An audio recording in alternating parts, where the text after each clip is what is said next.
Welcome to Module 3C, the writing process. In this section, we will cover the 4 parts of writing, namely brainstorming, outlining, revising, and editing, and how to use the skills we've already talked about in these processes to help create and draft a full paper. The first step in the writing process is what we call brainstorming. Before you can even begin to write, you need to first have a goal in mind. In this step, you will need to first choose your topic and begin to craft your thesis, like we talked about previously. It could be helpful, and often is helpful, once you've chosen a topic and are trying to craft your thesis, to do some free writing. Basically, you spend about 5 to 10 minutes and write down what you think about the topic, what you know about the topic, and what you want to say about that topic. Functionally, you're getting your thoughts onto a piece of paper for you to review and work with. The ultimate goal of this step is for you to get a good idea of where you want to go with your topic. You will use your thesis crafting skills that you've already learned during this step, and you will also need to do much of your own research at this time as well to discover what other people think or say about your topic, and if necessary, to revise your thesis. Once you have most of your research completed, and you should have a clear picture of what you want to talk about, and then you can finally move on to the next step, outlining. So in the outlining process, you should already have your thesis and should have already done most of your research to confirm your thesis. You will need to go ahead and put all this information into an outline of your argument. Your thesis will function pretty much like your conclusion, and all your research and notes should function as your supporting details to bring you to that conclusion. Remember, your research should be backing up your thesis statement. So similar to how you write a paragraph, writing a paper requires you to have a topic, some supporting details, and a conclusion. And so a basic outline will connect the conclusions of each of your paragraphs and use them as supporting details to your final conclusion. So a basic outline will look something like this. An introduction, which will include your thesis statement, and then the rest of the main body is going to support that thesis statement. So you'll have one main point, and you'll support that with your supporting details. This is usually a single paragraph. A second main point, be the second paragraph, supported by their details, and a third main point, supported by more details. And then based off point 1, 2, and 3, your conclusion then can say, therefore, my thesis is proven to be true. And so getting your thoughts down in an outline like this will really make crafting your paper a whole lot easier. Not to mention, it'll highlight to you, maybe you need to do more research. Maybe you need to revise some of your points. Which brings us to the next step, revising. Now, it must be noted that between the outlining step and the revising step is when you're actually going to write your first draft. That is, you're going to fill out your outline into what we would call a rough draft. Because once you have the direction clear from your outline, you can begin to write that first draft. And note, I said first draft. You should have multiple drafts, each being better than the last. But your first one is what we would call your rough draft. And once you have it, you can review and revise it. And now revising requires you to ask some critical questions of your paper, such as, have I clearly introduced my thesis, right? Is it a topic and a comment? Is it a true thesis? And is it introduced in a way that would intrigue my audience to want to read the rest of my paper? If not, you need to revise your thesis statement and your introduction. Another question you might have to ask yourself is, have I followed my thesis clearly? That is, have I stayed on topic throughout most of my paper? Another critical question you might want to ask yourself is, have I fully supported my thesis? That is, do your main points actually support your conclusion, or did you get distracted somewhere in between? Another question is, have I properly cited my research and implemented it in a clear way? So one, if you don't cite your resources or your research, it's one, it can be considered plagiarism, depending on how it is done.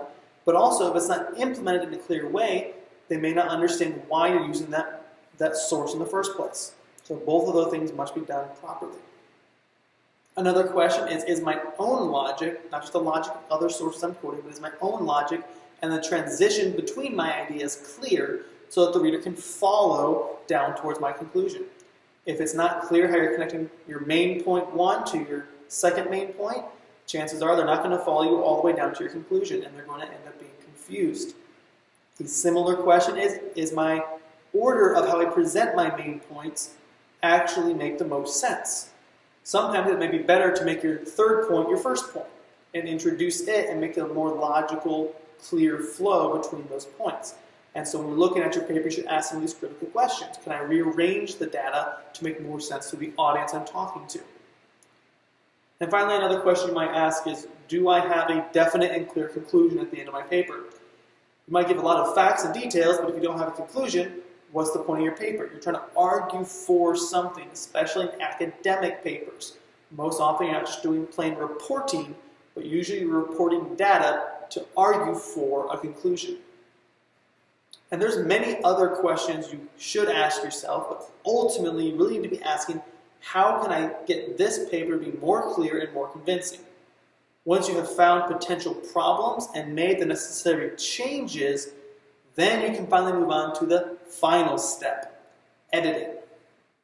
In this final step, you will finally begin to edit your paper towards its final draft. By now, you should have already moved from that rough draft into a second or third or fourth draft, depending on how many times you had to end up revising your paper to be satisfied with it. Note, when you're making changes for the better, that means you're progressing in the right direction. So no matter how many revisions you had to make, if you're heading in the right direction, that was a good choice to make. So after all those major changes are done and have been completed, then you will begin to look for the more grammatical and formatting details. You need to look for things such as tense consistency. Are you always reporting in the past tense, or have you decided to report in the present tense? And we talked a little bit about you have to make a choice and stick with it and not switch back and forth in the middle of your paper. Also, look for things like typos, whether these are such as just words that are misspelled or words that don't have spaces between them, some of these kind of more formatting details, right? Fragmented sentences you need to look out for, and also run-on sentences. Are you using commas properly and periods properly to make your sentences clear and distinct from one another? And of course, all sorts of other formatting issues such as, double spacing, font issues, if you double tabbed, if you have spaces between your paragraphs that you shouldn't have there, those sort of issues, that's when you begin to look and begin to craft and format those sorts of things. Your content should be already finished. Revising changes content, editing changes the presentation of that content. And so once you've finished all your revising, you can then finish up your editing. It is recommended that you do at least a couple of proofreads to clear up any of these type of mistakes. And also, reading your paper out loud will help you catch things you might have actually glossed over just reading it. And also, it's good to trade papers with a friend. Read theirs, they'll read yours, and you'll find things that individually you couldn't find together. So do your best to catch some of these errors, because this can really impede your ability to be clearly understood. So those are the 4 steps of the writing process. It is important to note that these steps are not necessarily always mutually exclusive to one another. You may naturally do some editing while you are in the revising process. Just by if you see something while you're reading through your paper, you might want to go ahead and do some editing while you're at it. Or perhaps you will end up putting together an outline and you realize you didn't have enough research and you need to do some more brainstorming or research to help you focus your thoughts more clearly. These are general categories we're talking about of writing activity that build upon each other. So don't feel like you can't go back and redo a previous step, especially if you believe it's going to make your paper work better in the end. But do be careful, however, about trying to jump ahead too much. An example of this is many students will skip much of the revising step and do simple editing instead. The problem with this is if you realize later on that a major revision is necessary, you may find out you wasted a lot of time editing a whole section that ultimately you had to cut out or drastically revise that then requires more editing. So ultimately, the more you go through these steps, the more natural they'll become to you. and you'll begin to see why we have it in the sequential order we do. But it doesn't necessarily mean you can't go back or even be thinking about the future steps while you're in the midst of a current step. So keep on practicing and use the sequential guide to help guide you down the line until you begin to find your own rhythm as a writer. Thank you for watching this short video on the writing process.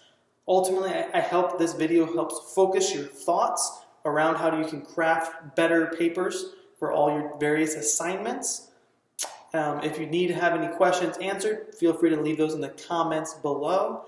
And as always, remember that practice makes permanent, so practice it right the first time.